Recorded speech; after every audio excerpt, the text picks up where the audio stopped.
Have you ever been laughed at for telling the truth? Have you ever stood in a room full of people who doubted every word that came out of your mouth, only for the truth to hit them so hard they couldn't look you in the eyes afterward? This is one of those stories. And before we begin, take a second, subscribe to Grow for Justice, because here we share the stories that prove courage, truth, and justice still matter. And hey, tell me in the comments, where in the world are you watching from today? It started in the briefing room of Naval Air Station Fallon, Nevada.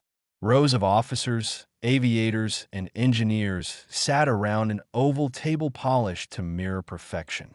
The air smelled of jet fuel and coffee. On the far wall hung portraits of every ace who had ever commanded there.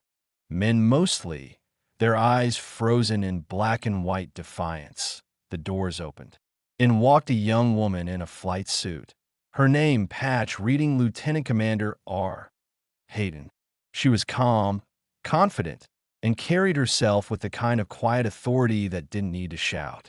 But she was new here, and new pilots, especially women, had to prove themselves twice. As she took her seat, a captain across the table smirked. "You said you've flown Raptors?" he asked, his tone playful but edged with disbelief. "You mean simulators, right?"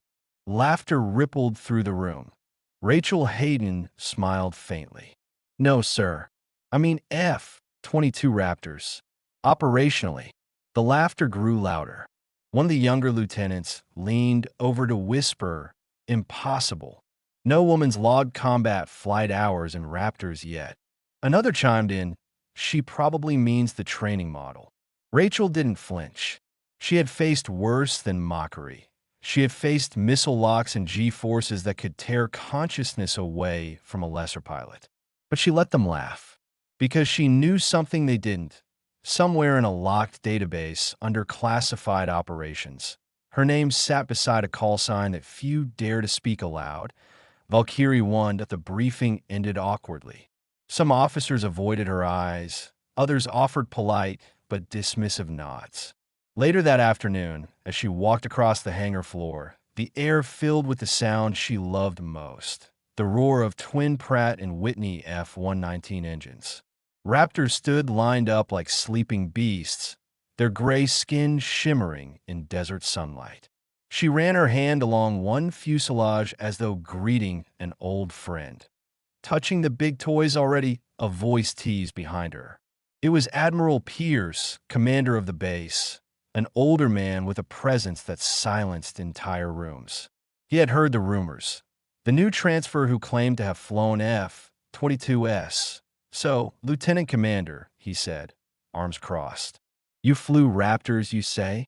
"Yes, sir," she replied evenly. He gave a short laugh. "You'll forgive me if I'm skeptical. Those files are sealed, even from most flag officers." "Maybe you should check," she said quietly. Pierce's smile faded. There was something in her tone, calm, almost sad, that made him uneasy. That evening, curiosity got the better of him. He entered his secure office, typed her name into the Defense Aviation Archive, and hit search. At first, nothing. Then a red alert flashed. "Access restricted. Level Omega clearance required." He blinked. Only Black Ops pilots and test commanders had Omega clearance. After a few calls and one override code, the files opened. What he saw made his blood run cold. Mission logs, combat telemetry, infrared footage of dogfights in classified airspace. A lone F-22 marked Valkyrie 1 outmaneuvering 6 hostile aircraft. At the bottom of every debrief report, pilot Lieutenant Commander Rachel Hayden. Pierce leaned back in his chair, speechless. The woman the others mocked had not only flown Raptors. She had saved an entire strike group over the Pacific during an unreported engagement 3 years earlier. Her quick thinking and impossible maneuvering had prevented a catastrophe that would have sparked an international incident. But the mission was buried, sealed under layers of national secrecy. The next morning, the Admiral walked into the hangar. All eyes turned as he approached her. "Lieutenant Commander Hayden," he called out. The same officers who'd laughed the day before gathered to watch. Pierce stopped in front of her, snapped to attention, and gave a crisp salute. "Ma'am," he said, voice steady. "On behalf of this command, I owe you an apology and my respect." The hangar fell silent. One by one, the others stood and saluted too. Rachel returned the gesture, her expression calm, but eyes bright with unspoken emotion. It wasn't about revenge. It was about finally being seen. Later, as the Admiral addressed the squadron, he spoke plainly. "Yesterday, we laughed at a legend because we didn't recognize one standing among us. Let that be a lesson. You don't measure a pilot by gossip or gender, but by what she survived in the sky." From that day forward, no one doubted her again. When Rachel took to the air, the ground crew would pause just to watch her take off, the F-22 roaring upward like it belonged to her alone. Her call sign Valkyrie 1 became a whispered symbol of defiance, of excellence, of justice earned the hard way. Months later, during a joint exercise, Rachel led a group of trainees through simulated combat. One of the same lieutenants who had mocked her earlier now followed her every command. "Ma'am," he radioed nervously. "Enemy radar locked." "What's the play?" She smiled beneath her helmet. "The same one that saved your commanding officer 3 years ago." She pulled a vertical climb, flipped into a high-G corkscrew, and vanished from radar.